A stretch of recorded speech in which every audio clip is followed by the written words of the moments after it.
Team patrolling ఉన్న టైంలో వచ్చిన ఒక ఇన్ఫర్మేషన్ బేస్ చేసుకుని ఒక ఇంటి మీద రైడ్ చేసినప్పుడు అక్కడ ఆకన రాజు అనే ఒక టీవీ మెకానిక్ తన షాపులో ఒక ఈ రైస్ పుల్లింగ్ సంబంధించిన ఒక డివైస్ ప్రిపరేషన్ చేస్తున్నాడని చెప్పేసి ఇన్ఫర్మేషన్ పెట్రోలింగ్ టీం రావడం జరిగింది.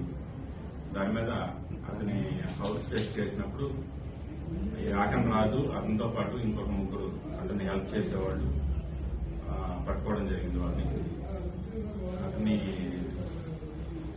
ఇంటరాగేట్ చేసినప్పుడు అతను చెప్పింది ఏమంటే డిఆర్పి అనే ఒక డివైస్ ని రైస్ పుల్లింగ్ అని మనం మామూలుగా అనుకునే డిఆర్పి డివైస్ ని వాళ్ళు కొన్ని కెమికల్స్ వాడి ఒక పద్ధతి ప్రకారం ఒక 4 రోజుల పాటు దాన్ని తయారు చేసి దాన్ని ఎవరైతే ఇది ఇంట్లో ఉంటే డబ్బులు వస్తాయని మూఢనమ్మకంతో ఉంటారో వాళ్ళని సెలెక్ట్ చేసుకుని వాళ్ళని లోపరుచుకుని వాళ్ళని లక్షల రూపాయలకి వాళ్ళని మోసం చేసే పరిస్థితి ఉంది ఇక్కడ.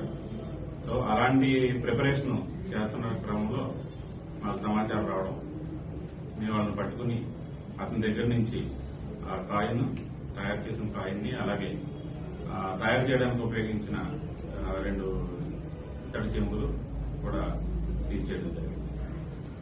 ప్రజలందరికీ నేను కోరుకునేది ఏంటంటే ఇలాంటివి మనం ఏదైతే అత్యాశకు పోతామో అలాంటి వాళ్ళని వీళ్ళు టార్గెట్ గా చేసుకుని మనకి లేనిపోని కథలు చెప్పి ఈ కాయిన్స్ మీ దగ్గర ఉంటే మీకు కోట్ల రూపాయలు కలిసి వస్తాయని అట్లా నమ్మించి ఎవరైతే ఆల్రెడీ ఇబ్బందుల్లో ఉండి డబ్బు కోసం చూస్తారో వాళ్ళ దగ్గర ఇంకా లక్షల రూపాయలు దోచుకుని ఈ కాయిన్స్ వాళ్ళకి అంటగట్టి చీట్ చేసేస్తూ ఉంటారు.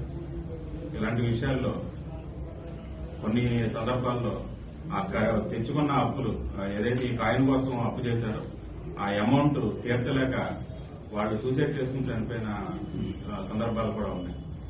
కాబట్టి ప్రజలెవరూ కూడా ఇలాంటి మూఢనమ్మకాలకి బానిసలు కావద్దని చెప్పేసి వైఎస్ఆర్ కాలనీలోనే ఉంటాడండి. వైఎస్ఆర్ కాలనీలోనే గత 10 ఏళ్లుగా ఉంటున్నాడు.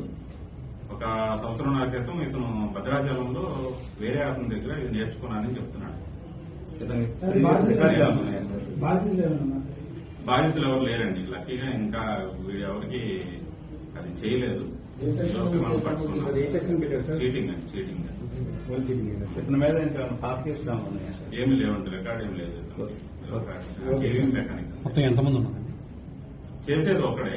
అతను సహాయం చేయడం కోసం ఇంకొక 3 ఉన్నారు. అంటే పార్టీని పట్టుకోవడం కోసం అని చెప్పి వాళ్ళని ఎంగేజ్ చేస్తున్నాడు. ఆ క్రమంలో వాళ్ళని కూడా పట్టుకోవడం.